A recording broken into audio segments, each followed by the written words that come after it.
This episode is brought to you by Wondrium.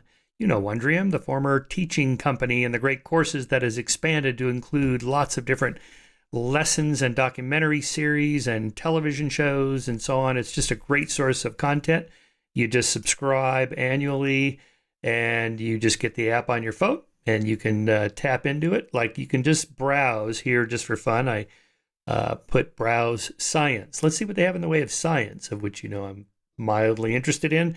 Here's a course on the Big Bang, another one on mind-blowing science. Here's the gross anatomy of motion, insects, why insects matter, time to choose, electrical engineering for everyone. I know nothing about electrical engineering. That one would be a good one to take. The search for climate innovation. These are people that are inventing technologies to absorb CO2 gases, for example, and things like that. Let's see, how blood pressure works. Well, I think I know about that, but if there's a course on it, I probably don't know much about it at all. Disorders of the brain, which I've talked about before because I completed that course, and that was fabulous. Your inner genius.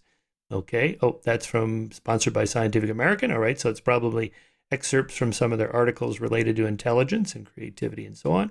Einstein's legacy. Is it time to expand nuclear power? An entire course on that? Yes, it's time. All right, check it out. Wondrium is a subscription-based system. If you subscribe through the podcast by going to wondrium.com/Shermer, you get a free trial and 20% off the annual subscription rate. So check it out. Go to wondrium.com, wondrium.com/Shermer. You know the spelling, SHERMER, 20% discount, free trial. Why would you not take a free trial? It doesn't cost anything. It's, free, right? And then by the time you listen to a few of these courses, you'll go, I'm hooked. I certainly am. Check it out. Thanks for listening. Okay. Hi, everyone. It's Michael Shermer, and it's time for another edition of The Michael Shermer Show. I am, again, to remind you, the publisher of Skeptic magazine. Here's our latest issue on abortion matters. Our previous issue was on trans matters. We like to take on non-controversial topics. The next one's on race, and one after that is on nationalism. You can get the magazine by going to skeptic.com.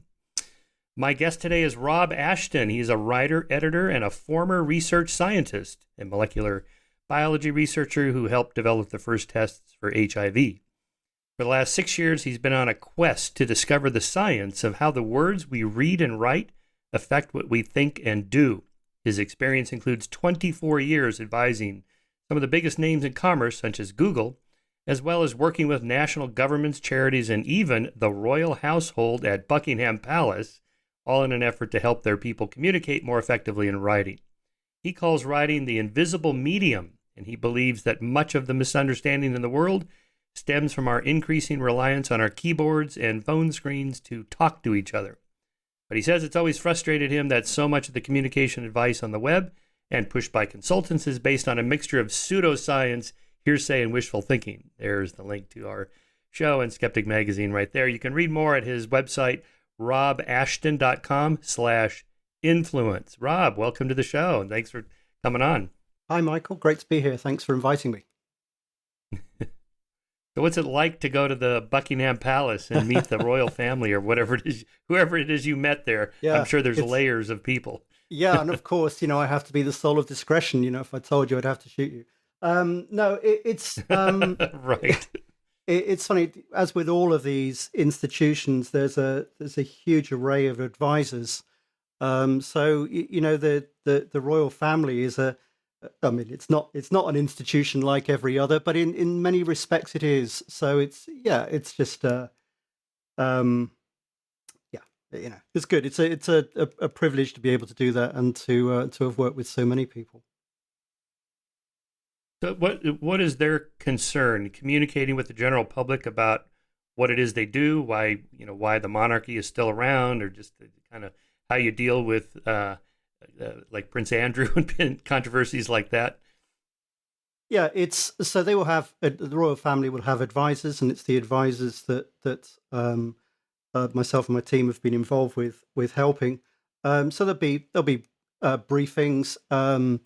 I suppose at the simplest and highest level, if you've ever watched The Crown, you'll have seen the Queen being briefed or having a box of briefing papers.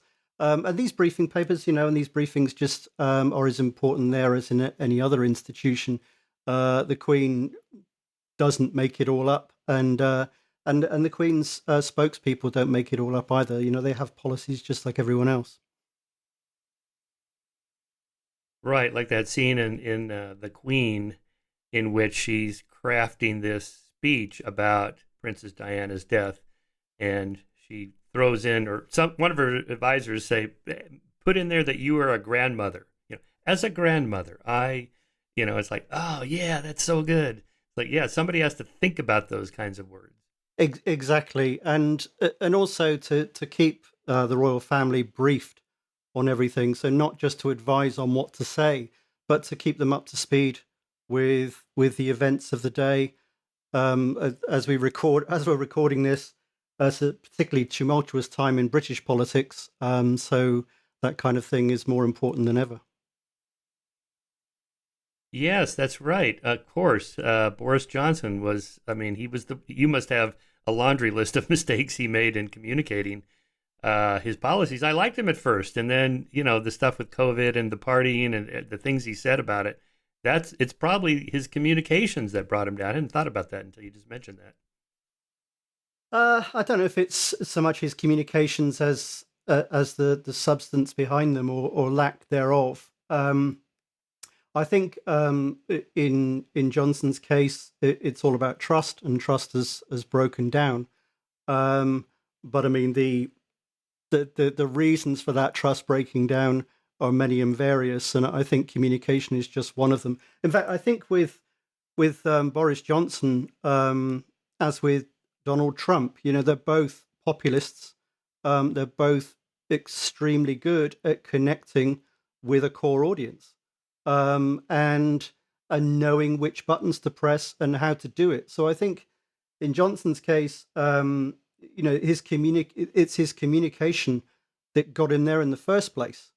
And actually, that it was extremely good communication that won the Brexit vote, that took the UK out of the European Union. It was a very, very tight message, based largely on lies, or certainly there were a lot of lies that were spread about. But they repeated those again and again. I mean, one of the most famous ones was a red bus, which they drove around the country, and it had a slogan on the side that said, "We send £350 million a week to the EU. Let's fund the NHS, the National Health Service, instead." Now that was a lie, but it was repeated, and if you repeat a lie often enough, people believe it. That message was very, very emotive. So I mean, for a start, it had money in it. £350 million it's a lot. It was active. We send it to the EU. This idea of just giving money to the EU was kind of elicited a response in people, and because it was repeated again and again, it really cut through. As opposed to the Remain campaign, who never really found their voice. There were lots and lots of different messages, and a lot of those messages were based on logic, which when you want to cut through to an audience and motivate them, we tend to think that logic is what you need to do, when really it's often the emotions that come first. So it definitely worked for them. As I said, it was wrong because in the fact that in the sense that it made no account of the huge rebate that the UK got from the EU after they'd sent their £350 million, and it made no mention of all of the many and various projects that were being funded by the EU all around the UK. But it worked. Yeah, that was like when Obama cut that deal with Iran for their developing nuclear power, and that he released funds that the U.S. had locked up, their funds, in our institutions in order to kind of nudge them to sign this agreement. But the Republicans spun this as, not only is Obama, a bad guy and a socialist and all that stuff, he's giving money away, American money to Iran, and that was not true, and that's an easy sell. And also what you just said reminds me of the Al Gore, George W. Bush presidential debates, where Gore would have all these slides with graphs and charts and data and rational arguments, and Bush was portrayed, W was portrayed as the guy you want to have a beer with, And there was a famous bit about that. Who would you rather have a beer with? Everybody's, I'd rather have a beer with W. He seems like a good guy, right? And so that's what you're talking about there, the difference between a rational approach versus an emotional approach to communication. Absolutely, and it's exactly the same with Johnson. A lot of Johnson's appeal is that people say, well, he's a clown, but I'm a bit of a clown as well. He's one of the guys, and it's hardly somebody to, hardly the basis on which to choose somebody to run a country. But it's that emotional that emotional element, feeling that you can relate to him, even though he went to one of the most expensive private schools. He went to Eton, along with I think around 20 other UK prime ministers. And the people he was connecting with were people in largely in the so-called red wall seats. So these were places that had traditionally voted Labour, and a lot of people had, that people had voted Labour all their lives, suddenly switched to Johnson, and they were switching to him. I don't think they were necessarily switching to the Conservatives, and I think it was this.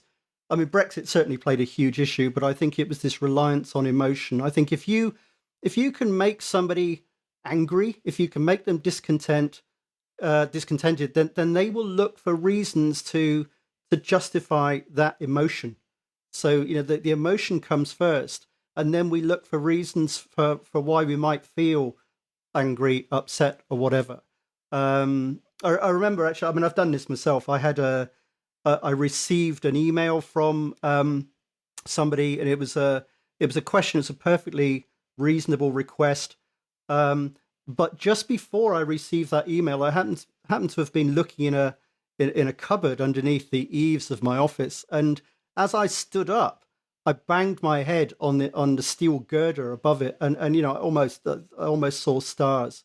I felt really awful, and then I sat down, and in the next 2 minutes, I opened this email, and it really irritated me, and I sent off really quite a rude, reactive response. And it was only half an hour later, when I'd calmed down and my head had stopped hurting, I looked at it again and thought, that was a perfectly reasonable request. Why did I write like that? And it was this, it's called the affect heuristic. Things that make us, we look to our emotions, things that generate certain emotions. We then look for we look for facts everywhere that then confirm that we're right to have that emotion, rather than the other way around. Yeah. Let's come back to all the availability heuristic and all those you reviewed. I binge listened to your series on all this, which was fabulous. But since you brought up Trump, I was just thinking Boris Johnson, kind of tousled hair, jovial guy. He's like me. He's one of the guys. He's not like me. He's not a regular guy. Same thing with Trump, right? I mean, private schools and, daddy's money, hundreds of millions of dollars to start his businesses. It's like, and yet regular people go, well, he's like me. Like, no, he's not like you, and you're never going to be like that. And so what is the appeal there? How can someone like Trump be a populist? Do you think of a populist as, I don't know, like a meat and potato kind of guy, that like a Jimmy Carter, peanut farmer? That he's not a populist, but that would be somebody you might think of like that. How is it Boris Johnson and Donald Trump can be like one of the guys? I think in the case of Trump that he's the Pied Piper of politics. I think he can generate a following. He can tap in to his voter base and communicate in a way that really, really resonates with them. And the facts are almost optional. In fact, they often are. Same with Johnson.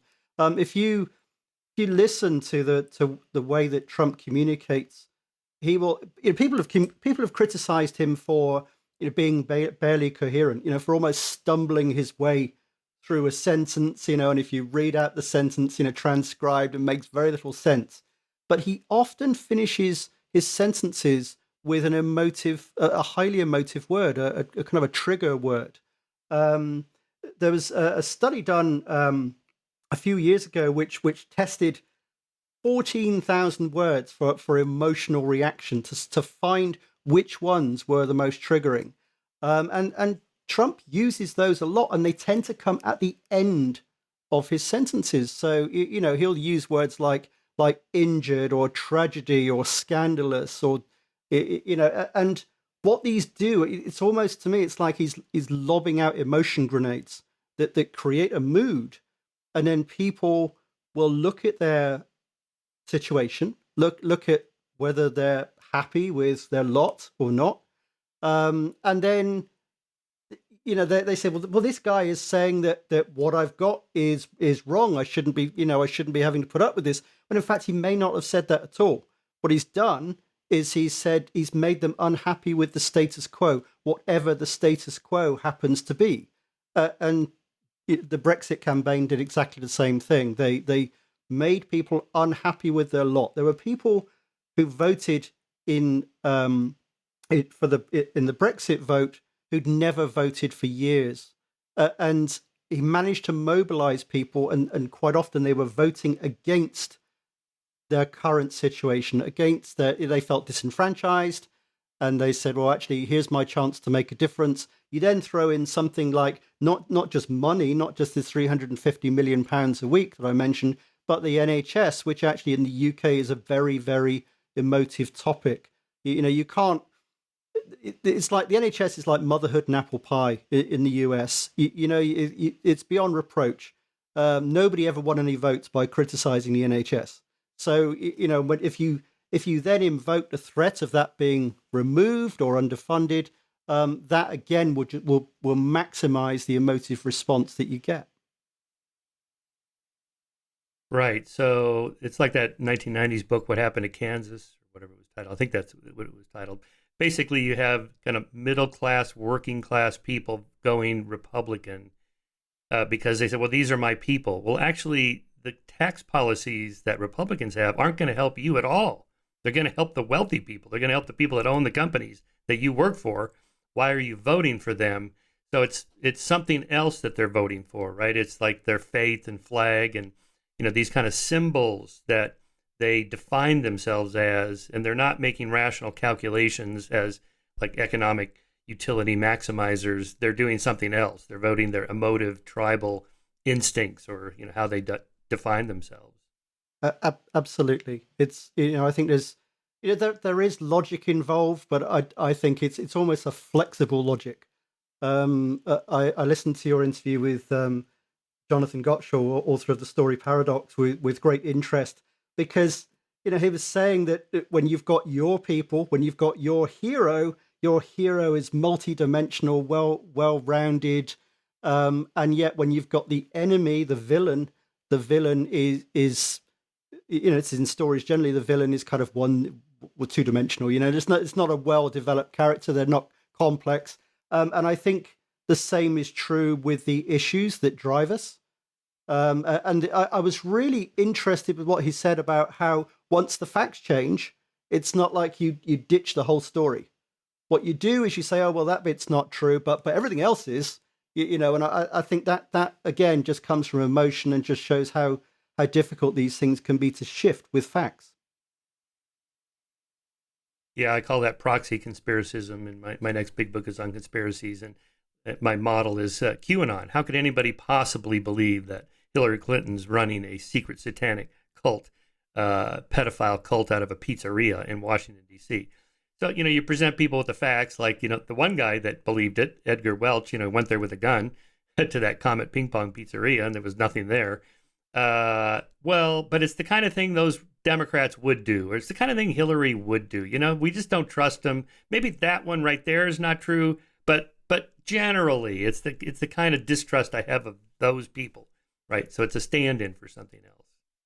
Yeah, and I think this ties in with the idea of how we store information, because we store information as schemas, as words are schemas, But we when we have ideas, we tend to lump them together into boxes, and I think that's a good example there. You've got this idea of this satanic pedophile ring, and that's the idea. So the odd fact is not, it doesn't change the idea itself. You've still got the schema, and then you use other facts to strengthen that schema, and it becomes locked in. It's stored, and it's very, very hard to shift. Yeah, like anti-Semitism comes up over and over, well, for thousands of years. And that must be what the schema, we just don't trust the Jews. Okay, well, that one, all right, the protocols of the learned elders of Zion, okay, that was a fake. But look, a lot of Jews own movie studios and they run television networks. Aha, there is something there, and that maybe that's why it comes up often. Yeah, absolutely. I think we reinforce that often. Facts, we use facts to reinforce beliefs, not to change them. Yeah. Well, Trump, unbelievable. Let's dwell on that for a little while because it's still going on here. I mean, last poll, like maybe a week or two ago, was something like 60% of Republicans, self-identified Republicans. I'm not talking about actual candidates and politicians, but just the rank and file voting members say that the election was rigged and Biden is not legitimate. Trump should be in the White House, and we're going to vote for him again if he runs again, and so on. It's just astonishing. I have no idea what to make of this. Yeah, I think again, you've got, it's showing the limitations of truth there. I mean, in the 12 years that Trump was using Twitter, he tweeted, I think it's something like 57,000 times, and the Washington Post's fact checker unit found that I think it was around 30,000, that there were 30,000 lies, things that were supposed to be facts and weren't, made up stuff. So the majority of what he was tweeting was false. And yet, it doesn't seem to matter in that case because it's generating an emotion. I think also that with the written word in particular, so you can talk about speeches, you can talk about videos, but we are really we've become incredibly dependent on the written word. And when you look at that bus that I talked about, that's the written word. It's a written message. When you're looking at Twitter, that's mainly the written word. 57,000 tweets definitely is. We're not great. We're not as good at processing the written word as we think we are. So in order to shift ideas, I think if there's bias comes into the decision making, the decisions we make based on what we hear, bias certainly comes in much more so into the decisions we make based on what we read. Reading is, social psychologists for a long time have called it a low capacity channel. Any kind of mediated communication, where there is something between you and the person you're communicating with, reduces the fidelity of the message. But with writing, it definitely is a low capacity channel. There's a limit to how much you can get across. But I think that we don't realize that because we've become so good.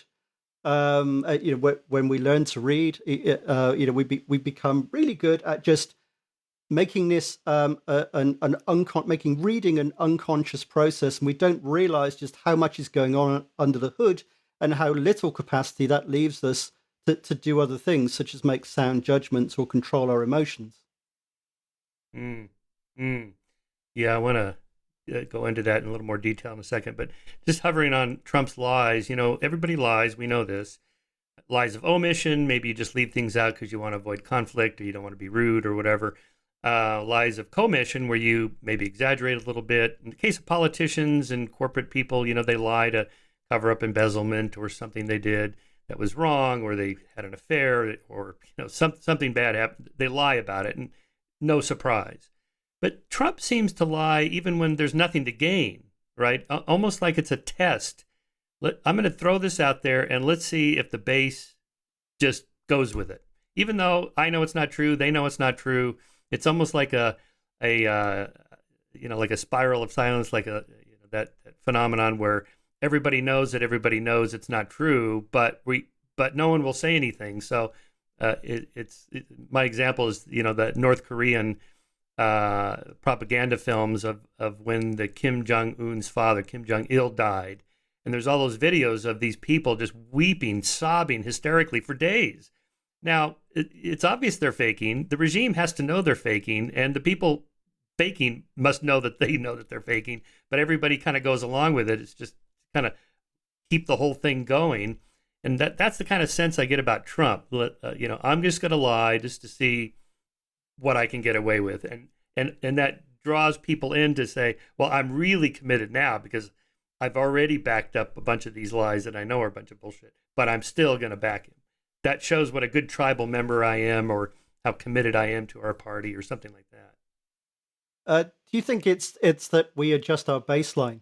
These lies at the beginning were a shock to most people, and certainly, I can't speak. I can speak even less to US politics than I can for UK politics. But I mean, I know over here, the lies at the beginning from Johnson, lies about Brexit, were, we were shocked, and those people who knew them to be lies were shocked. And then as time went on, you just become inured to it. You just stop listening. You kind of go, oh, yeah, it's another lie, and it loses its shock appeal and or shock value. And then we stop listening. We kind of just brush it off and go, oh, yeah, it's just another lie. I mean, if you've got 30,000 lies on Twitter, you can't deal with all of those, and so you just get used to somebody lying. I mean, the difference over here at the moment is that I think politicians have woken up to the fact that there is a limit, and that, I mean, I think the reason they've woken up to it over here is that they've seen it as a vote loser. That there is an issue of trust here, and they stand a chance of losing their jobs if they don't address this issue of lying. But it's taken a long time for them to come round to that. And that many of the lies are phenomenal. You just think, how could anybody say that? In the case of Johnson, he's often saying one thing to one audience and then on the same day saying something else to the other audience, just telling people what they want to hear. I think it's interesting about Trump because I think, yeah, maybe there is that element of testing. I don't know. I'd hate to try to get inside the psyche of that man, but it's, I think there is. I don't for one moment think that he knows anything about the science of communication, but he does seem to be able to do something. He does communicate in a way that connects. I think it was Mario Cuomo who said that you campaign in poetry and you govern in prose. And I noticed in the run up to that to the 2016 election, was it Trump versus Clinton? I just remember seeing the messaging that was going out and seeing the very logic based arguments that Hillary Clinton was making. When you look at the average sentence length, her sentence lengths were, I think, the length of her average sentence was twice as long as Trump's. And she was relying on logic. And I just remember at the time thinking, she's campaigning in prose. She's not campaigning in poetry. Now, I'm not saying Trump was campaigning in poetry either. Of course not. But he was using techniques, communication techniques, much more effectively to basically stir people up, and really, really rile them and motivate them to vote for him. Yeah. Well, his signature line, a lot of people are saying, it's the first conspiracy theory I've encountered where there's no evidence presented, there's no arguments. I mean, even like the flat earthers that I've encountered, they have arguments. You can't believe their arguments, but they have arguments. Here's the 12. Well, what about the curved earth if you're, up in the windows are curved, so it distorts what you're looking at the edge of the earth. And what about the NASA they faked those photos. They have all these things. But Trump is just like, well, a lot of people are saying. What people? Oh, a lot of people. and that's the end of the argument, right? And in the case of the rigged election, they just keep repeating it, and it's like, yeah, but Attorney General Bill Barr said the entire Department of Justice looked into it, and there was no fraud. Oh well, Barr is this is why he said that, and so on. Trump doesn't do any of that. He just says no, it's just rigged. He just uses the one word, rigged, and everybody gets the code word, and like, yeah, rigged. Yeah, so rigged is a schema there. Rigged means whatever you want it to mean for various people, but it triggers a whole cascade of thoughts. He's not providing the detail, and he's not providing the detail, I think, deliberately. You fill in the detail. You make it whatever you want it to be. So yeah, and repeating it as well. Just saying rigged. If you just keep saying that, then even phrases like "stop the steal." It's genius. It just encapsulates the mood, and it's something you can repeat again and again. It's that's why I say I think he is the Pied Piper of politics. Lock her up. Another one. Another one of those. Yeah, absolutely. Yeah. So let's take a lesson from him. Presumably, he didn't study communications to figure out what the trigger words are. He just instinctively he's good at that. But what can we learn from that? So you mentioned these studies. How long should a tweet be? And now we get 280 characters and so forth. That's the kind of the most basic form of written communication that you study. And so, should I try to make rational arguments? Should I just start off with emotive words? How do you think about teaching somebody in business or the royal family or whoever how to communicate, starting with Twitter and then say go to emails and then from there to written documents and so on? Well, when I started out doing this, I based it on what I'd learned as an editor. So I worked as an editor for 7-8 years, I think, something like that.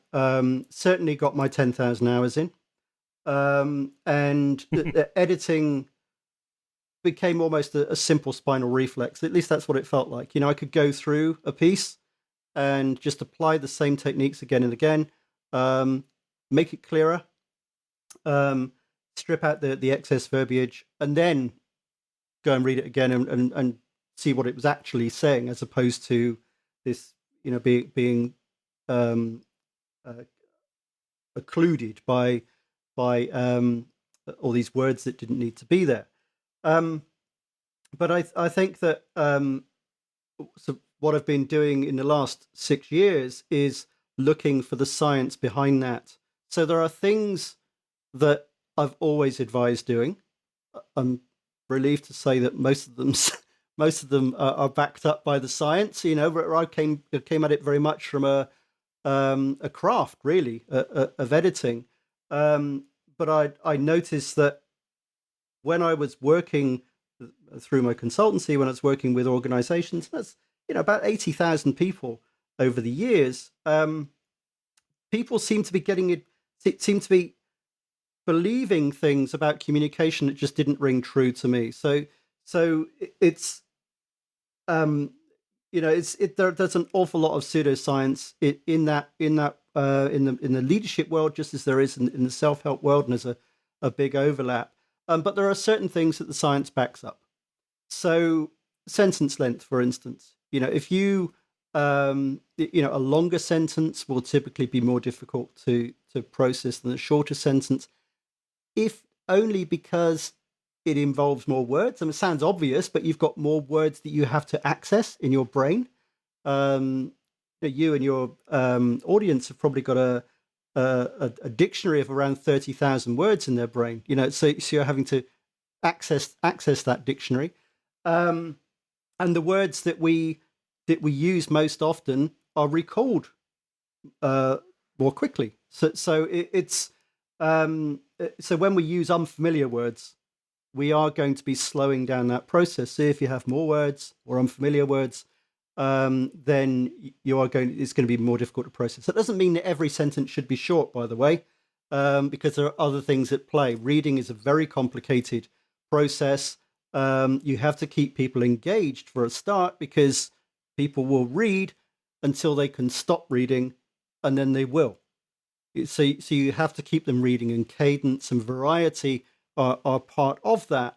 But don't overload the working memory.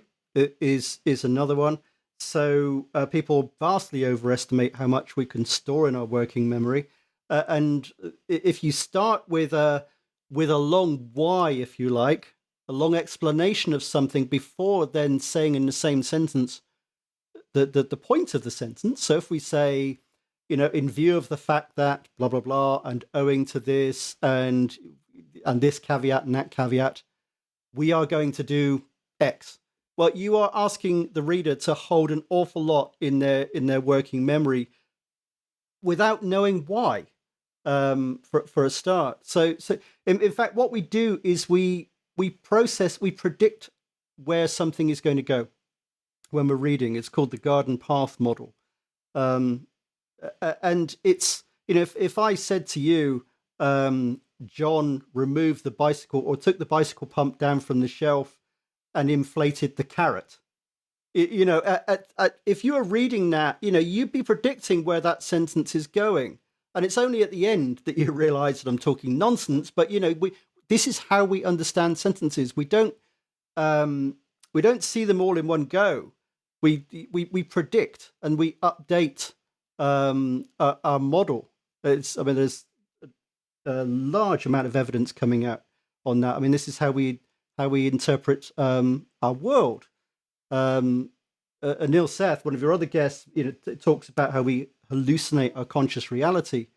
That's definitely the case with vision, and the limitations of our eyes and our visual system.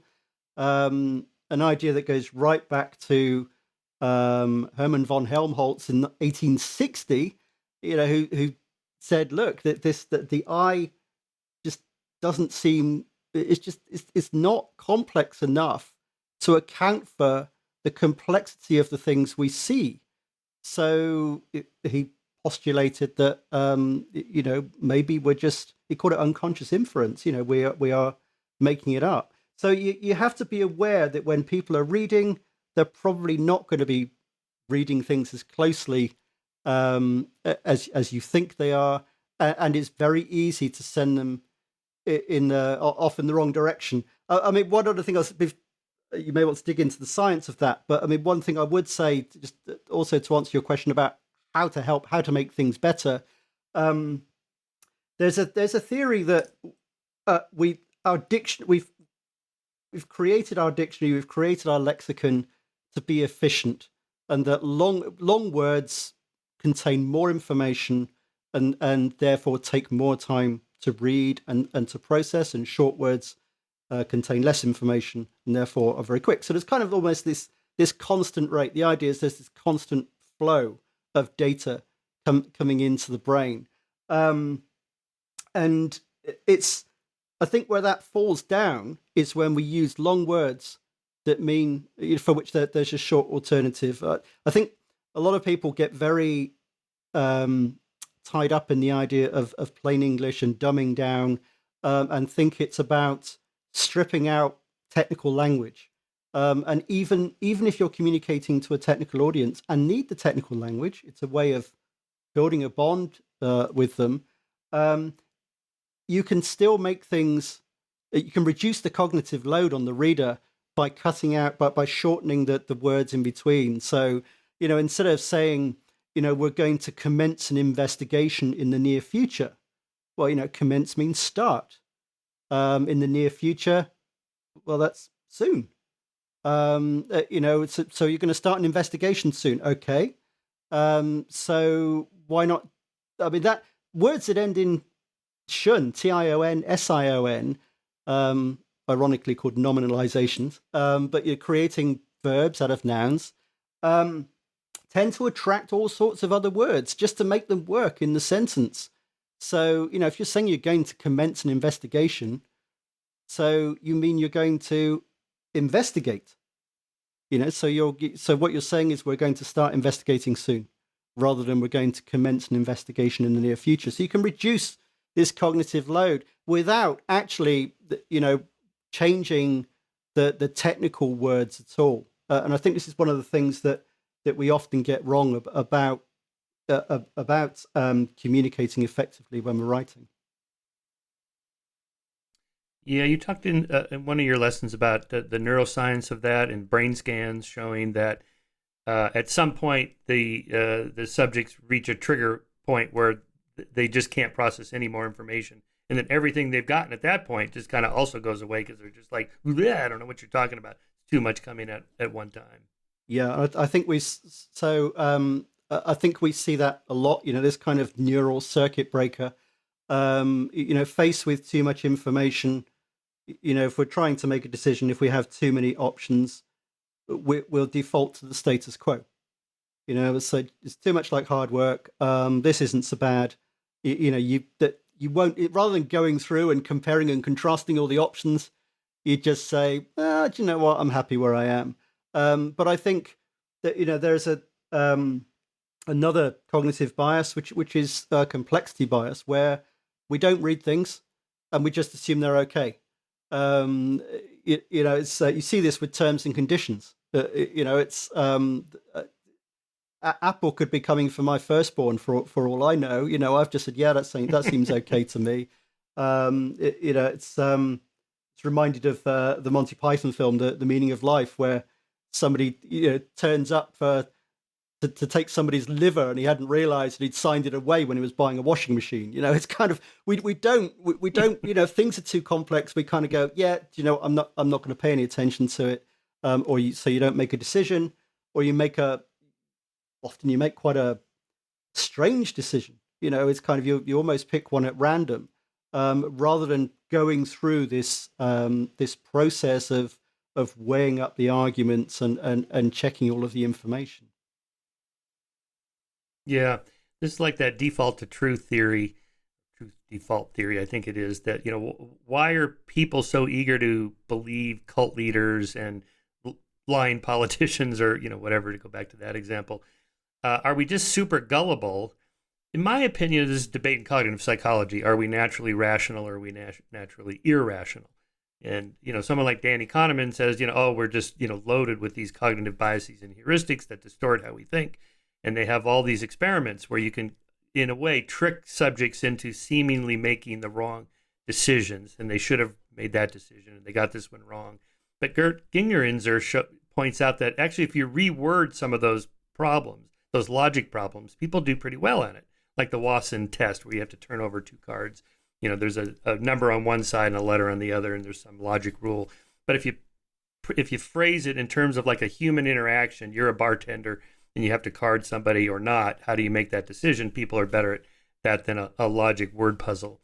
And, so just to get to what you were saying there, that who has time to fact check everything anyone tells you? I don't. No one does, right? So, and most of the time, most people are not lying in some big way. They may exaggerate how tall they are, or how much money, or whatever, but they're not spinning some crazy story that you should have known about, right?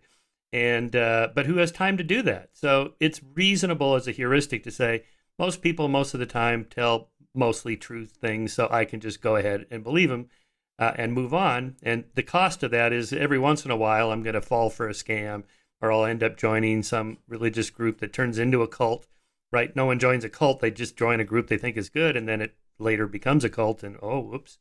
Right. So, kind of give us your thoughts on that debate about human rationality versus irrationality. I think it makes sense. I also think that if you can see that from an evolutionary perspective, it's if we've evolved to trust most people, if we were suspicious of everybody, that it's to our advantage to trust most people. It's a shortcut. If you were trying to analyze everybody, work out whether they were trying to stitch you up or not, then maybe we wouldn't have got very far. If we you could see how a gene to be generally trusting would probably fit in better with the way the world is, and that if every now and then somebody gets bumped off because they've trusted somebody when they shouldn't have done, it doesn't affect the gene pool that much, and so as a human race, we still move forward. So I think that's right. I can see that it's there are certain things we have to do that it's kind of an efficiency thing, isn't it? It comes back to logic again. If we're trying to work through everything logically, then just as if we always read terms and conditions, we know it's just kind of like, what, I've never really, no one's really come for my liver. It's kind of it's generally been okay when I've ticked those terms and conditions. And besides, why would they have them on every website? It's probably just a formality. So I'm just going to tick it because it enables me to get on with my life.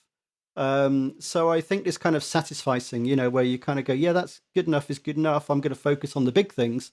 I think it does enable us to operate it enabled us to operate in a world that was far less complex than the one in which we live now. But I think generally it still holds. I was reading a long story recently about this cyclist who had claimed he was a pro cyclist in Europe on some team, and he turns out he wasn't, and he had also lied about being like a CEO of a major corporation. He was in the special forces, and he had this laundry list of like just heroic things he had done, and do you know what Strava is? Strava is an app on your phone that you can keep track of your cycling, your running, whatever hikes and so on. Everybody's on it, and it records like miles per hour and where you started and stopped and so on. And then there's these KOMs, King of the Mountain, little sections where people can compete to see who has the fastest speed between two sections and so on. Well, this guy apparently he got busted because he had claimed on Strava that he did this uphill segment at like 21 miles an hour when, the fastest pro in the Tour de France today couldn't have done it like that. Now this guy's like 45 years old. And, so this is what brought him down, right? Then there was a long discussion about, well, how come no one checked to see that he wasn't in the special forces? Like he was in the Navy SEALs or something like that. And he didn't actually run a corporation in Europe and all this stuff. And it's like, well, but I wouldn't even know how to check if somebody was in the Navy SEALs. Who would I call? And who has time for that? I have a life, right? And so it's just funny. You can kind of get away with some of those things. But what brought him down was something you could check. Hey, I've ridden that segment. It's impossible that he did that at 21 miles an hour. Therefore, this is a bullshit thing. I'm going to call him out on it. And then it kind of cascaded. Let's check a few of the other things. And it turns out he was, nothing. Yeah, and I think what you've got there is another heuristic at play, which is the fluency heuristic. If something, I said you keep reading until you can stop, and then you do. If something is easy to process, you generally tend to believe it. And it was that King of the Mountain stat that kind of stuck in the craw. Somebody who kind of, probably somebody else who tried doing that. I'm not familiar with the story, but I can imagine that would happen. It's somebody's reading it. They've been trying to, to achieve that status. And it suddenly rings alarm bells and they go, oh, hang on a minute. But for most of the time, things have kind of been under the radar. An example might be, if you read how many people live in the Australian capital of Sydney. Is it 2 million, 3 million or 5 million? And people go, oh, I don't know. And they answer. And of course, the answer is none of them because the capital of Sydney is Canberra, not Sydney. But it's far easier just to answer the question, and I think that's the way information flows. If something is easy to read, if it flows, if it doesn't kind of stick in the craw, then you tend to just go along with it. It's again more efficient. It's I suppose it's almost like a version of status quo bias. Why? Yeah, looks about right to me. Yeah, let's just go with it. Yeah. A little bit like those cognitive studies showing that people that accept climate change as being human caused and those that deny it, neither one of them knows any more about the science because it's a technical science, and people send me these articles and I don't really. computer models and mathematics and so on. And so probably what people are doing is something else. Like I accept it because I trust science, and it usually works, and there's not a lot of fraud in science. So yeah, I'll go with it. And somebody else, no, I don't trust the science because look, they get it wrong, and they're a bunch of liberals, academic eggheads, and what do they know? And they're kind of socialists anyway, right? So I'm going to deny it. But so the facts don't seem to decide what people signal they believe or don't believe. Yeah, I mean, it's I think it's the same thing. If you are not you process things, things have to be easy to process, and you don't. It's I mean, in the case of the scientist, that is almost a schema, isn't it? That's a heuristic. It's I can't possibly understand all of that information, all of that science, so I'm going to trust the scientist. My schema is scientists know what they're talking about. Somebody else's schema might be the one you quoted. Liberals don't trust them. What do they know? Always amazes me that people say, "What do they know?" It's there was a politician over here who, one of his campaign messages was, we've had enough of experts. He was just tapping into a mood. It made no sense. Right. It made no sense. I don't trust these experts. I know. And then, one that always amuses me when people find out something, they say, "Oh yeah, that's just common sense." And it's like, well, no, you didn't know that before. So yeah, I think absolutely. But it gets flipped on its head actually, because when it comes to brain science, you have these neuromyths, these brain myths. Things like we only use 10% of our brain, or people have more creative people are biased towards their use their right side of their brain more. People are more logical, use their left brain. Learning styles, that people have preferred learning styles. There's no evidence for these things. These are myths. And yet, when it comes to brain myths, people who have an interest in neuroscience and therefore have read about it more are more likely to believe these brain myths. So I think that with something like science, there is, as you said, I don't understand the climate science, I'm going to trust these scientists. I think there is such a high barrier to entry that even when we take an interest in it, we'd still get it wrong.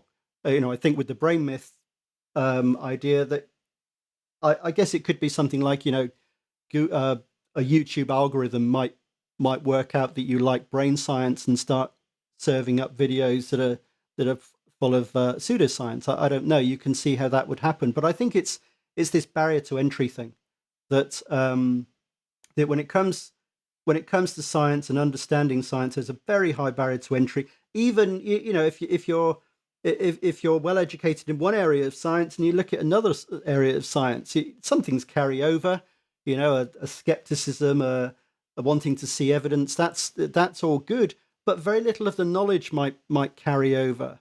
So I think there is something going on there too. I know when I worked in a lab, the scientists I worked with would just despair at the portrayal of research science, of scientific research in the media, or of what scientists were like, or they would laugh at some of the statements that might be made on TV. The sweeping generalizations or things that were just plain wrong. But I think there is that we have to take that into account, that there is this quite low level of scientific literacy, and it goes right to the top. Out of interest, I checked this out a couple of weeks ago, and I found that in the UK, in the UK government in London, only 1 in 5 members of Parliament have a scientific or technical background, a degree in a STEM subject. In Congress, it's only 1 in 10. So 80 to 90% of the people in our legislatures they themselves do not have the education to be able to judge the science. So I think that is an element that I don't hear mentioned that often. That it's this generally low level of science education. Yeah, that's a problem for sure. Although, again, it's not just giving people the scientific facts is obviously not enough. Again, it's sort of tribal. If the analogy I make is if you give people a choice between Darwin and Jesus, in terms of evolution creationism debate, they're not picking Darwin, right? They're just Jesus is that's my man. He's our team leader, right? So you have to take that off the table. Like, no, you can keep Jesus and Christianity. You can keep this belief in the soul, whatever, the afterlife and God. We're just talking about this narrow little theory here about how organisms change over time. And then instead of giving them like Richard Dawkins' books to read, I'll give them Francis Collins. He's head of the National Institutes of Health, who was just retired. And his book, The Language of God, in which he makes an equally great defense of evolutionary theory as Dawkins does.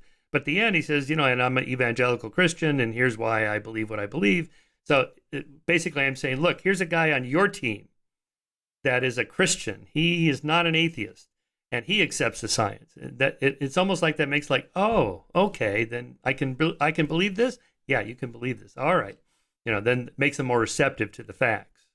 Yeah, and you never persuade anybody by making them feel stupid or attacking their core, the things that feel central to their whole being. And it's I think if you do that, if you try to belittle everything that someone believes, then you're going to be throwing them straight back to emotion again. And straight back to no, this is you're attacking my core beliefs, religious beliefs, and therefore that you're a threat. You're a threat to me, so you're feeling threatened. The barriers go up, and you're not going to be listening to anything they say. So yeah, absolutely. And I think that emotional element generally in communication is one that's undervalued. Even if you're sending somebody an email, we have this idea that when we're communicating with people through the written word, in this case, it's just a matter of data transfer.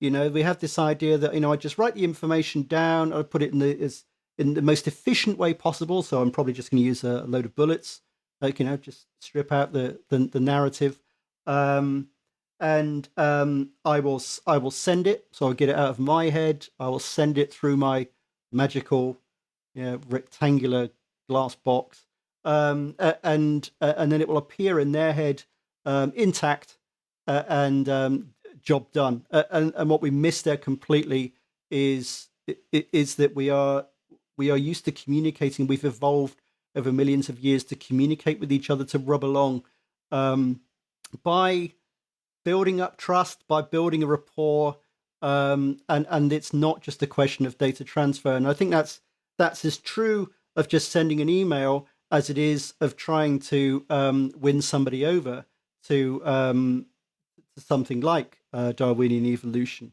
You have to take account of the emotional element. Yeah. Regarding that perception the public has about how scientists operate, again, they have this idea. Well, these evolutionary biologists, they're all a bunch of atheists, and they're making up this theory because they don't want to accept God, or these cosmologists can't deal with the fine-tuned arguments, so they make up this multiverse theory, as if these guys are meeting on the weekends, like climate scientists. Well, we're all a bunch of socialists, and we want the government to be bigger, so we got to make the data come out a certain way. You can't possibly know any scientists to think that they're all in agreement on anything, right? It's such a competitive enterprise, and they're always trying to debunk each other. And one way to advance your career is to knock down the big guy's theory and show that he's wrong and that you've got a new thing, right? So one way to know that we should trust science is that it's very competitive, and that by the time we read about, say, climate science, and the kind of convergence of evidence from multiple lines of inquiry that are not related to each other. The person that studies glaciers and somebody else studies cloud formation, somebody studies CO2 gases, somebody studies the flowering of plants earlier and earlier in the year, and butterfly migrations, and I don't know what, thousands of different areas, and they all converge to that same conclusion: climate change is real and mostly human caused. That's how we can trust it. So maybe that's the message to get across, not the facts themselves, but just like this is how it works and why we should trust it.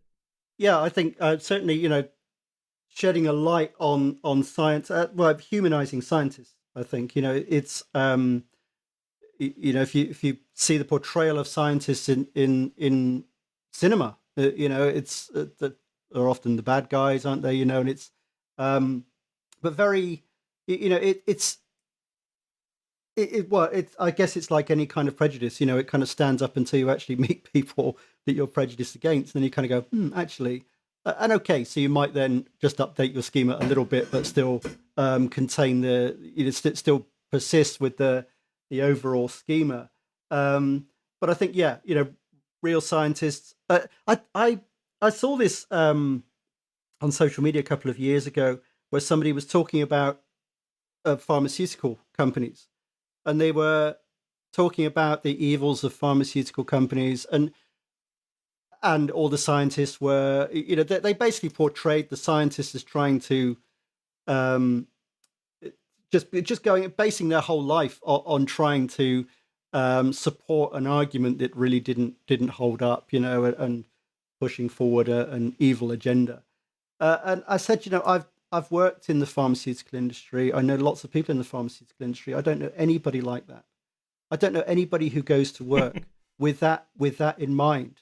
They're going there to work on their science, to work on their experiments, to try to get something to work. They will stand up and they will have meetings about what they'll present their findings to other people in the department. And they're not pushing forward the individuals, the people involved are not pushing forward some individual some evil agenda. Now, I'm not saying that there isn't bad in the pharmaceutical industry, or that that the profit motive might drive what the organization or company does as a whole, but the scientists, that's not generally what they're about. It's that they are genuinely interested in trying to get to trying to get something to work, trying to get to some kind of truth. It amuses me when people say, "Oh, yeah, you see, scientists don't know everything, do they?" And it's like, no, that's the point. It's science. That's why. That's what they're doing. They know they don't know everything, and they will, they'll believe a certain thing until enough evidence makes them believe otherwise, and then they'll believe that next new thing, and that's the way it works. It's about continually updating your view of the world. So yeah, Yeah. no, I don't know. I don't know. The trouble is, I don't know how you make science entertaining on TV, without radically simplifying the portrayal of it. Yeah. Right. There is some of that for sure. Well, but so just like I was thinking of Cass Sunstein's famous experiment in which people in a group who everyone already agrees on something become even more polarized and extreme in the belief in that position. But if you put one person in the room and everybody knows this person doesn't agree with it, it causes them all to move slightly more in his direction or be more cautious and use more cautionary words like it's possible, or they kind of give a Bayesian probability to it rather than saying we know for sure, because they know this person, if they're not careful, this person's going to speak up and say, no, wait a minute, what about this, right? So in a way, science is like that. You may be subject to the confirmation bias and the hindsight bias and all the rest, but the other people in the room are going to be out for you. So you better be careful, right? And so that's why you can trust science, is that the process itself has some checks and balances in there that forces people to try to find what their biases are, and to go out of their way to catch their own errors before somebody else embarrasses them in print, especially. Okay, so if I was going to compose, say, a tweet thread or an email or something like, or a short article in which I want to defend climate science or evolutionary theory or vaccines or whatever, how many points can I make before the reader's eyes glaze over and I've gone too much of a data dump, and I should just keep it down to just like 3 points, or should I telegraph it like, I'm going to make 3 points. Here they are. Boom, boom, boom. I just gave you 3 points, or whatever it is. Well, I wouldn't do that. Personally, Okay. I would try to draw somebody in with something that is going to speak to something they are interested in. or it could be a surprise. So something that makes them sit up, and I would only put 3 or 4 points in, no more than that. We vastly overestimate how much our working memories can handle, and it's you see when you see this in presentations, people will stand up and make 10 points or 15 points, and feeling quite proud that they've whittled it down to 10 or 15. If something is new to you, if it's not something that you're thinking about most of the time, or it's just you have no expertise in it, then you are going to be relying on your working memory to begin with. Those are new things, and as soon as you introduce new things, you are starting to overload the brain, or certainly you're starting to overload the working memory. It's like saying, can you spin this plate and spin that plate and spin that one as well, please? And then I'm going to ask you to juggle or whatever. You just get overwhelmed very, very quickly. And that's what happens when you have no frame of reference. If you frame it in terms of what people are interested in, you could frame it in terms of what they know. I mentioned surprise, so you could counter that. If I said, smoking has a lot of health benefits, but if I said something like that, just in an extreme case, you've got me, because I'm not expecting you to say that. So you've kind of got my attention, and which is the way apps work. Is it's the way doom scrolling works. We're looking for new things because if you've got something that's novel, you're going to pay attention to it. And then I would look to feed that information in a way that where one fact rolled into the next one. You can increase the amount of information that you can get across, like that, by coming back to this idea of schemas. If I take something you're familiar with, and then and use that to help get my point across, then I've reduced the load on the working memory. So I could, if I were say, I can't on the fly. I can't think of one that would work for your climate example. But let's say I'm trying to describe an app, say, and I say, look, it can do everything you need for your social media account. You can do this, you can do that, and I explain them all. Or I could just say, it's like the Swiss Army knife of apps. And you've got a schema. You kind of think, oh yeah, Swiss Army knife. It does this, it does that, and does that. So I've used a simile. I've said it's like this, but what I've done is I've taken something that you are familiar with, and I've made that a frame of reference, and you've brought that out of your long-term memory. So that's something you already know, and I've attached it to that. And in doing that, I've reduced the load on the working memory. So yeah, there aren't many points you can get across, but if you want to get more across with each point, then move it back. Think about the person who's reading it. It's called recipient design. You think about your audience, and incidentally, it's not as easy to do that as one might think. We find it very, very difficult to put ourselves in the reader's shoes. In this case, famous example being the work of PhD student Elizabeth Newton at Stanford in 1990 did an experiment that's become known as the tappers and listeners test.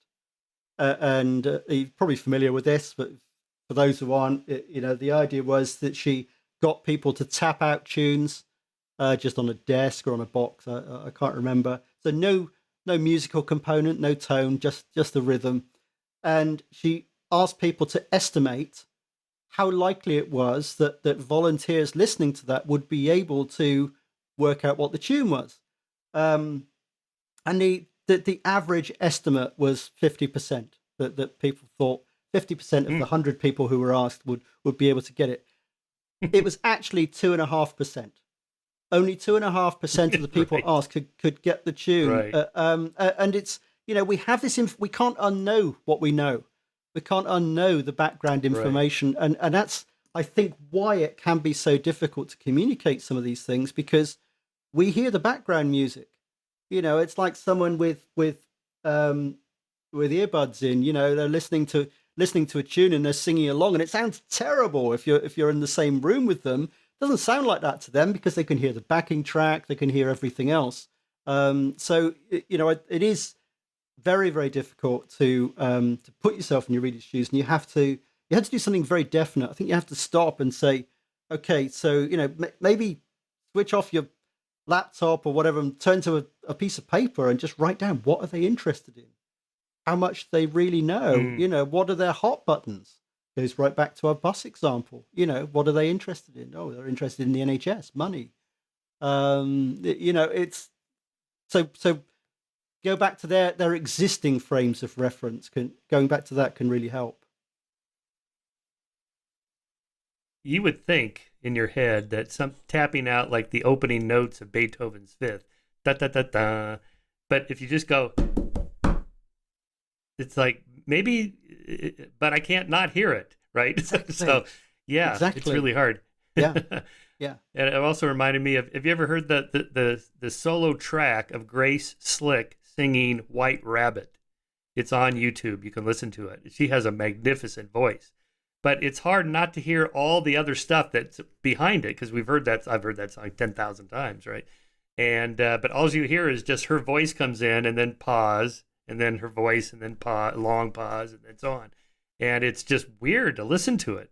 And I think if it wasn't a song that I knew, it would be just so uninteresting. Or when you see those movie clips without the background music, like they show at the Oscars, how important it is to have all these other elements that we just take for granted. Yeah, so that's the curse of knowledge. You can't not know what you know. So what do you recommend for how people to train themselves to be better mind readers? How can I not know what I already know and put myself in the head of somebody else? Well, I think the first thing to remember is that you do have this capacity.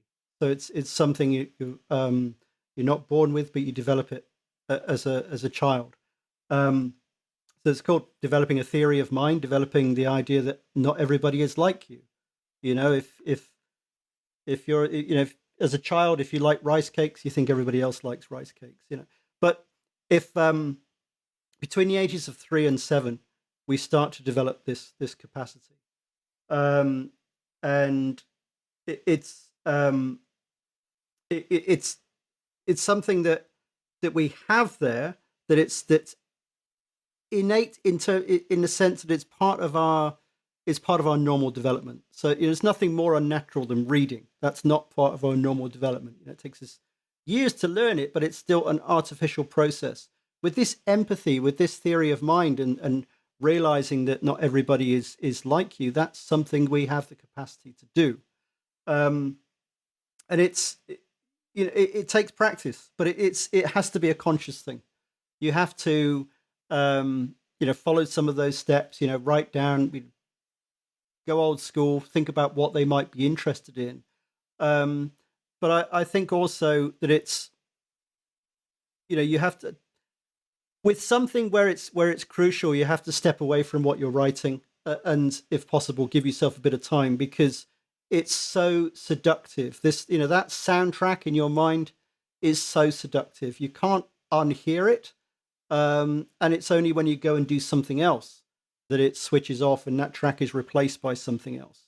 If someone has sent you an email, you can be utterly convinced that they are that they have some kind of nefarious motive, or they're being, that they are annoyed, or they're trying to annoy you, or they don't have your best interests at heart. There's kind of paranoia things can creep in, and that can be triggered by just a few words that kind of make you think that. And once that's happened, then you can't dislodge that until you start thinking about something else. So you have to walk away. In a sense, you're kind of relying on a skill you've developed, but trying to reduce the volume of those heuristics that you've come to rely on, that you've also come to rely on. I think that with with what we read too, it's we do misinterpret things all the time, and we make up. So the reason we can fall into that trap is we make up so much of what we read. We see very, very little of what's in front of us. When we're reading something, our eyes sort of move in these jerky movements called saccades, and most of it we don't see. So we are relying on what we already believe, and confirming what's there, or not. Not seeing it. So it's in order to do that, you have to kind of reduce the level of emotion, as I said before, but also do something that gets you out of that situation, and you change the track in your head. Yeah. Another popular video I like to show my students on this subject is Alison Gopnik, the developmental psychologist at UC Berkeley, doing the mind reading test with these 3 and 4 year olds, and then 5, 6, and 7 year olds. So she presents them with a box of crayons, standard company Crayola, and they go, "What do you think is in here?" And they go, "Well, crayons." And then she opens it up, and it's a bunch of candles. Oh, they're surprised. And then now, unbeknownst to no, she doesn't say that, but it's like, so here's little Snoopy. Snoopy's been sleeping, little doll plushie of Snoopy. Now, what do you think Snoopy is going to think is in here? And the 3 and 4 year olds go, "Oh, candles." He's going to know what I know, of course. And then by 5 or 6 years, I think it's 6 or 7, the kids go, "Well, he's going to think it's crayons because that's what it says on the box," right? So they're able to make that. It's quite startling to watch it, and that it's amazing we're able to do that. And then another amazing thing, and you talk about this in some of your lessons, is that we can read and write at all. It's an interesting debate on the origins of language and communicating orally. But like with my kids, I now have a 6-year-old, and he learned to speak without us doing anything. We just talked to him. And yet the reading and writing thing, everybody knows this, but I'm just kind of repeating what everybody knows, that, it's a massive effort. We just work for years and years of, learning the alphabet, and then the words and phonic, sounding out parts of words. It's a massive thing. And then learning to read even more so. What are your thoughts on how are we even able to do that? I don't know how much you've read in the neuroscience of that. How did we ever evolve the capacity for that? I mean, we didn't evolve reading and writing, but it's obviously attached to something that we evolved, some symbolic communication. These things here, these little squiggles, stand for something we do know, and somehow we're able to process that in our brains. Yeah, I mean, as you say, that learning to read is an unnatural process. It's not something that we can do unless without a lot of effort, without an awful lot of external help. And what we're doing there is we are using areas of the brain that we evolved for other things. So not just vision. So you think of the visual cortex, you think of the eyes, but the auditory part of the brain is involved in reading, for example. So when we have this inner voice, when we're reading, we're playing. We've got this inner voice playing, and in fact, if you try to do anything to damp down that inner voice, your comprehension goes down. So the inner voice is really important. So we're kind of joining together that as well. This is why if you might make a typo, you might say you wanted to you might have wanted to write the word right, and you write the word ride. They say, and they mean that they're not even remotely connected, and yet there's a similar sound in there. So that again points to this auditory element. But yeah, you're right. There's an area called the visual word form area, and it's in the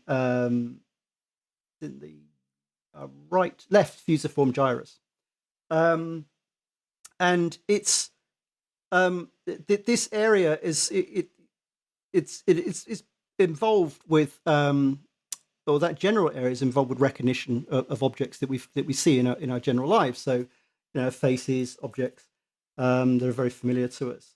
But in there also is an area that responds to symbols, that responds to shapes, and And Mark Changizi and his colleagues at Caltech did a wonderful piece of research where they looked at the um, the frequency of certain shapes in the natural environment and mapped them to the frequency of letters in world languages.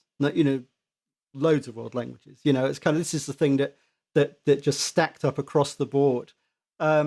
Now, the kinds of shapes we're talking about, it might be say a T shape.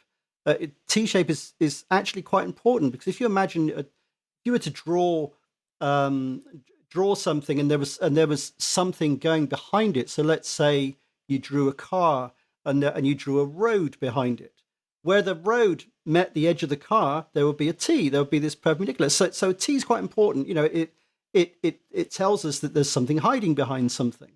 And they looked at others, and they found that T's, X's, L's were the most common, or their equivalent, were the most common symbols in world languages, and were also the most common symbols in the natural environment. So this idea, it's called neuronal recycling. Macaques have a visual word form area, but they don't they don't read and write. But you can actually, it's astonishing if you draw something and you remove all of the continuous lines except for the junctions and the corners, you can generally recognize the picture. It's astonishing. So these junctions are very, very important in understanding our environment. And it was, it's correlation, not causation, but Changizi just found a straight line correlation with the frequency of shapes in languages and the frequency of those things in the natural environment. So what we've done really is, we've invented a system that enables us to capitalize on the equipment, if you like, to put it crudely, in our brains. Some of which is, particularly good at storing these shapes, and then connected it with our visual system and our auditory system, and obviously our higher cognitive abilities as well. So it's how we recognize words is interesting. Anyway, you're going to look at this reference, this database, this dictionary of 30,000 words that I mentioned. But if words, there are two systems operating at the same time. If words are familiar to us, then we just hoik them out of the dictionary. If they are unfamiliar, then we rely more on spelling them out mentally, which is why it takes slightly longer anyway. So there's an awful lot going on when we read, far more than we ever realize. But the main evidence we've got for that is just how long it takes to learn to read in the first place. Interesting. Yeah, that reminded me of alien languages. That is in science fiction. Right. What's the name of this planet, or what's the name of that alien? There's a lot of X's and Z's in there. And I think somebody did a study on this, right? That this kind of triggers this idea of the other or alienness, or something like that. And we kind of naturally gravitate to picking those kind of letters. Or, what is a caveman? How would a Neanderthal sound? Well, his name is Og.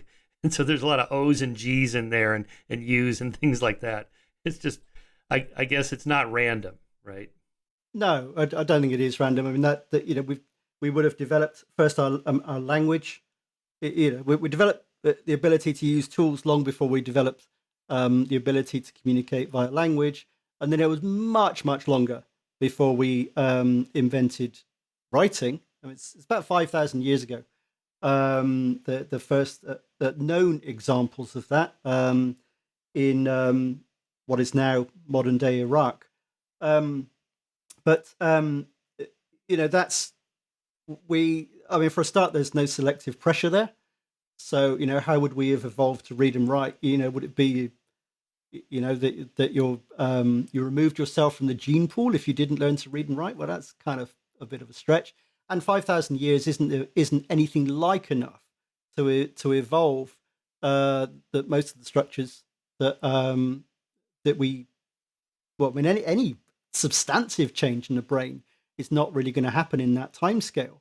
So, yeah, it's so what would have influenced it? Well, And in what any we were case, doing already. right, and the most of the world was illiterate until maybe just a century ago, right? Before it exceeded 50% of literacy rates. So it's no chance there was any evolutionary pressures there. But what's the latest on how it first developed? Wasn't it more a counting system, sort of a pragmatic way of keeping track of how much grain you have and trades and how much you're charging, just kind of basic accounting? Yeah, it's as ever commerce driving everything, driving innovation in this case. Yeah, I think the earliest recorded instance, or one of the earliest recorded instances, was a stone tablet with symbols on it in Sumerian cuneiform, and it was a bill of sale for some slaves. So yeah, it's business writing essentially. Um, I guess that would have been driving a need. It's kind of okay. We need to. We don't want just to. We can't just. You could take my word for it, or we can write it down, and then we'll know. Who knows? It's all guesswork, but you can imagine it happening. Yeah. All right, let's talk about when I should stop writing people emails or texts or tweets and just pick up the phone and just talk to somebody. Even that's become so weird. I've just noticed I used to call people all the time. Now I would never call somebody without first texting them, "Can we talk?" and let's pick a time to talk. Right? That's pretty new. That's weird that happened. Yeah, and it seems to have happened without us even noticing. The irony is that we seem to be communicating a lot more than we used to. We'll send lots of text messages in a day or over the course of a week. We wouldn't have called people that much. We wouldn't have gone to meet them. We certainly wouldn't have written them a letter. So we are communicating a lot. But yeah, absolutely. If my phone rings, I assume something must be wrong. That it's some kind of emergency. Right. There's been Yeah. this massive drop off in using phones to speak to people as opposed to write to each other. Um, uh, you and I are both old enough to remember a time before email, and we are now, that's still growing. People, but worldwide, in 2021, the number of emails sent and received per day was 319 billion, and it's going up by about 15 What? to Really? 50. Yeah, and it's going up by 15 I to had no 20 idea. billion a year. So it's still rising, and it's still rising at the same rate. Um, and we've there's been this jump to sort of just the number of text messages sent has increased dramatically over the last 10 years. But then also you've got instant messaging, you've got live chat. If you want to contact somebody, a customer service team, you're probably not going to be able to phone them. You might really struggle to find a phone number. But there'll probably be a live chat box, which is not really chatting at all. Of course, it's writing. We just don't think of it as that. So what we've done is we've become incredibly reliant on this thing that we didn't evolve to do, and it means that we are not using a lot of the systems that we evolved to communicate well with. So if you are sending an email or someone sent you an email or a Slack message, and you're trying to you're trying to kind of get this nuance in and that point and say this, and cover a number of points, that's a good sign that you should pick up the phone for sure. Email is asynchronous. You send a message, you wait, it comes back. You can't deal with any misunderstanding in real time.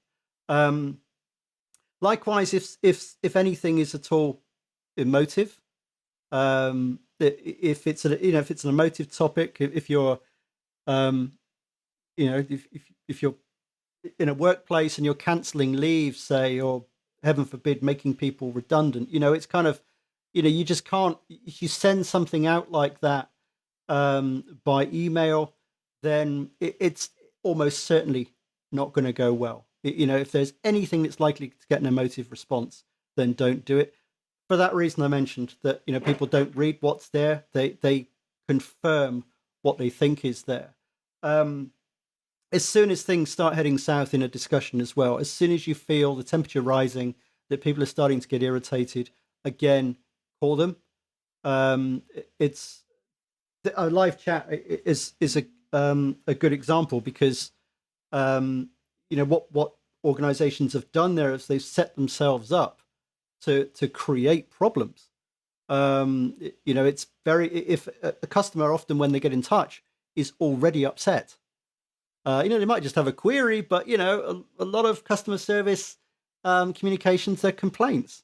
So relying on live chat is often going to make the problem worse, or it just creates this illusion that you've solved it when you haven't. So yeah, if it's complex, if it's nuanced, if you're trying to if you're tying yourself in knots, trying to cover all different many different aspects, and if it's emotive, then those are all signs that you should be using your voice rather than your fingers to communicate.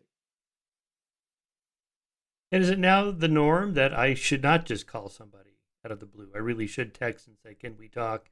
And let's talk this afternoon," or pick a time. I think it's going that way. I don't know who the arbiter of this is, but I think that there is an expectation now. I know. We have we've got used to this. We've got used to people not calling us, and I know one person who habitually just calls me rather than emailing me first, and it's often it arrives at a time when it's not particularly convenient, but the fact that I know who that person is just says it all. It's not the norm anymore. And so, but there's nothing wrong with suggesting a call. So, let's talk. Let's, sending a text, especially if you detect something is going wrong. So if the phone, our phones they hold us captive. They draw us in, and we will stay tapping away on a phone, trying to resolve something by text message. And we might do that for half an hour. I've known people have arguments by text message that intersperse with an hour or two, and these things go on all day. Whereas if they just took this thing they had, and raised it to their ear rather than just keeping it in front of them, they could probably resolve it in a couple of minutes. So yeah, never forget that you do actually have that amazing capacity to do that. Mm-hmm. Yeah, the general trend I've noticed is my older friends, older than me, I'm 67. They tend to just like to talk on the phone. They don't want to just grind out emails all day. And the younger the people I deal with, the more they don't want to talk. I mean, if I say let's just pick up the phone, and they just send another long email, and okay, and I don't know. There's almost like there's almost a barrier there, or I can kind of hide behind my words, or I really want to. I really want to make these long arguments, and if I on the phone, I'm not going to be able to do that in the same way. I don't know. There's something else shifting there too. There definitely is, and it's definitely a generational thing. I've observed that too. Um, I remember my son, this a few years ago, but he had a friend who had a problem. And he was calling him. It was just a technical issue. I think he was building a computer for him or something. I remember my son saying, "Oh, why does he keep calling me?" It was a shock that somebody was calling him. And yeah, absolutely. But they've grown up with that. That they've grown up knowing that. I mean, it's depending on which generation you're looking at will determine which medium they favor. It's in the case of my young adult kids, it's Instagram, and they'll use Instagram Messenger rather than text messaging. So nobody uses text messaging. They'll stay on Instagram, but it's constitutive. They're just doing it all day. So it probably does seem very, very strange to speak on the phone, which when it means there's even more of an education piece to be to be addressed. It's certainly when they get into the workplace, and it's I think it does become. It's not just them. People hide behind email, people hide behind Slack. It rarely makes things better.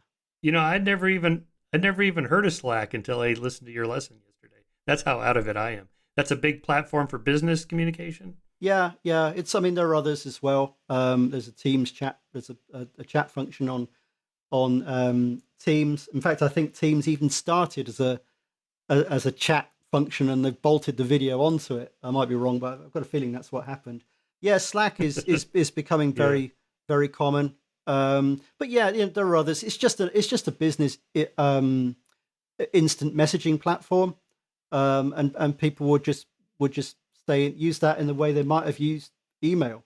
Um, but yeah, it's becoming, that kind of tool is becoming very, very common, and Hmm. people stay stuck in it because it's a screen.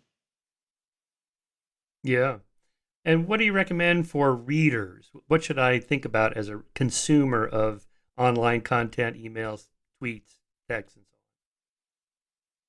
I think um, the most it's difficult, but to remember that what you are reading is that you are probably not going to be reading what is actually there. That you are, even though it seems like you are just taking in data, you are you are using an imperfect system.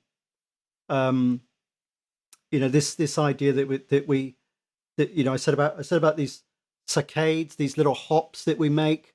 The amount of information you take in one go is only just a few letters. It's I think it's if you change, if you hide the other letters. So there's this an experiment that not many people know about outside of academia, but it is, I think, really, really important. It's called the moving window test, and it was this is back in 1975, and the researchers, um, or Keith Rayner and George McConkie, they created this system that moves a window along a computer screen, so that and it's coupled to an eye tracker. So as you're watching it, as you're moving your eyes, it's showing you what should be in place there, but everything else is obscured, or rather, it's replaced by nonsense. X's. It's kind of, it's just not relevant information. And the amazing thing was that the people taking part in that experiment didn't realize, and that's because the amount of information that your retina can focus on at any one time is incredibly small. It's three or four. If you're reading left to right, as in English, then it's three or four letters to the left of what you're focusing on, and it's about seven or eight to the right. And in systems that move the other way, it's the opposite. And so you are seeing it. Reading is essentially an illusion. There's a lot of research coming out now that's and this is something that is increasingly being accepted by neuroscientists, that we have something called predictive coding, and active inference. And so what we're doing is we are, if we're not seeing what's there, what are we doing? Well, we're imagining what's coming up. And in fact, there's some research by a neuroscientist in Israel called Moshe Bar, found that there were signals that were going. There was activity in the frontal lobes, before there was. I mean, it's about 50 milliseconds before there was activity in the temporal lobes. So this dictionary that I mentioned. If you're reading, you're anticipating what's coming up. And then what we do is we check to see if we were right. Now, when you're reading something, if you're trying to read consciously, you need to be aware that you are not necessarily seeing what's there. You are probably not reading it as the author wrote it. Reading and writing, by the old definition, it's a miracle. You see dots and squiggles on a screen, and you hear a voice in your head. But and if it's working well, the voice you hear is very close to the author's voice, but often it's not. It's lacking the tone. You'll be putting your own expectations on it. You'll be over layering your emotion, and you're probably not seeing what's there. So when you are reading messages, it's just being very, very aware that that that reading is incredibly complex, and that if, for instance, if you're thinking about what's most important, well, few things could be more important than avoiding getting upset and reacting to something when you shouldn't have done, or making a wrong decision because you're assuming one thing and it's telling you something else. And that might be as simple as a buying decision, or it could be, a life or death situation where you're not following an instruction because you're not reading it. You're reading what you expect to see there rather than what is actually there. So yeah, it's kind of this plea really for conscious reading, I suppose, and greater awareness of what's going on in your brain when you're doing it. Interesting. Yeah, that's like those kind of jumbled sentences. You can still read the sentence, but the words are misspelled, and you have to kind of, when you go back, you go, I didn't notice that, because you just got the kind of the gist of the sentence. So when you send somebody an email or a text or whatever, you should probably think there's a good chance they're going to read something different than I'm thinking when I send this. Much in the same way that movie critics or book critics will say, I don't know what movie you saw. You couldn't have seen the same movie I saw because here's what I got out of it, right? It's almost like an insult, and but that's the reality of it. Okay, last big question on social media. This one has no correct answer because I think we don't know. There's this kind of debate. People like Jonathan Haidt and Greg Lukianoff in the Coddling of the American Mind, or Jean Twenge and iGen, her book iGen, that social media is really, really dangerous. It's addictive. It's harming kids. There's this, spike in suicidal ideation and cutting and depression and anxiety amongst teenagers, say 13 to 18, and like triple the amount in young girls versus boys. And maybe the government should regulate social media companies. Maybe they should break up the big social media companies. And then on the other side, you have people like me who are older, like, come on, calm down. This too shall pass. IBM and General Motors used to be all the thing. Then it was Google and Apple, and 10, 20 years from now, it'll be something else. And this won't be a problem. And again, I make comments about that Netflix documentary, The Social Dilemma, in which all these programmers that used to work for Facebook and so on are self-flagellating. I made the like button. Oh my God, I feel like J. Robert Oppenheimer after making the bomb. It's like, come on, please.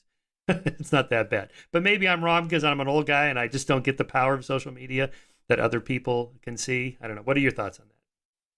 Oh, big question. I think there definitely is an effect that's different from some of the things that have gone before, because of I think because of how well the technology works with the way our brains do. So despite what I've said about writing, I think the technology is very, very good at making you want to do it.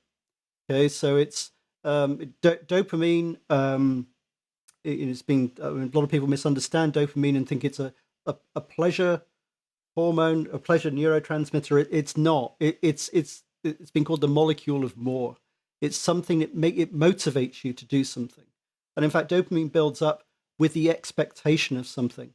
So you go to your phone because you're expecting to find something, and then when you're scrolling down your social media feed, then it's infinite. It's never going to stop. You could be there, just scrolling, for days. It's obviously not literally, but it's as far as the technology is concerned, it could keep triggering that dopamine. Dopamine also very, very important in focus. So if it's delivering that shot of dopamine, it's helping you focus on the thing in front of you. So I do think there is something different that it draws us in. I also think that that we are ill-equipped to deal with what we're reading often. I've heard Twitter called the amygdala of the internet, This was the cognitive psychologist Tali Sharot said that, and and I think that's true. It's all about emotion. It's about getting a reaction. So, I don't feel qualified to comment on regulating it, but it does to me feel different. It does to me feel like the technology is working perfectly. But that I mean, we're beyond the space age now, but it's like that, the cliche, where we're using space age technology and we have Stone Age brains. I think it's, I mean, so much technology, that you have Mike Krieger, co-founder of Instagram.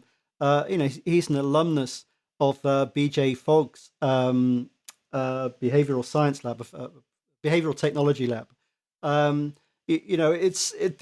That so much of that course, certainly to begin with, I don't know if it is now, was about how to make.